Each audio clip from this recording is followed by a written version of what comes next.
অনেক সময় অনেক মোটিভেশনাল স্পিকাররা বলে থাকেন যে হ্যাঁ নিজে উদ্যোগী হও, কিন্তু যখন তরুণরা শোনে গ্রাম থেকে গ্রামান্তরে, তাদের তো পুঁজি কম, স্বপ্নটাও ছোট, তাদের উদ্দেশ্যে বলার কি আছে? আপনিও সিলেট থেকে বেড়ে ওঠা, এমন না যে আপনি খুব ঢাকার আরবান এরিয়াতে বড় হয়েছেন, কিন্তু উদ্যোক্তা হিসেবে এখন দেশে বিদেশে আপনার ব্যবসা বিস্তৃত। আপনি যেটা বলছিলেন, আসলে স্বপ্ন দেখতে নির্দিষ্ট কোনো অঞ্চল লাগে না।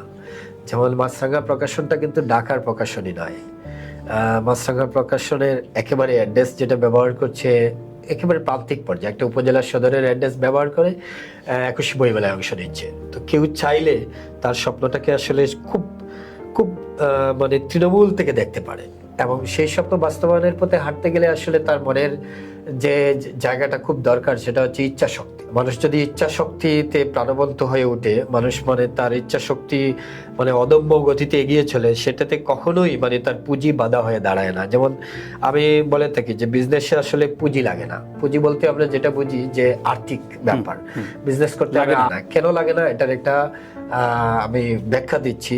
যে আমি আমার খুব পার্শ্ববর্তী অঞ্চল জাফলং, আমি যেহেতু সিলেটের, এমনও মানুষকে দেখেছি যে শূন্য আর্থিক পুঁজির থেকে সে তার কেবলমাত্র বিশ্বস্ততা দিয়ে সে তার আজকে কোটি কোটি টাকার মালিক। তো এটা কিভাবে ঘটে, যে আমরা বলতাম যে সততাই ব্যবসার মূল পুঁজি।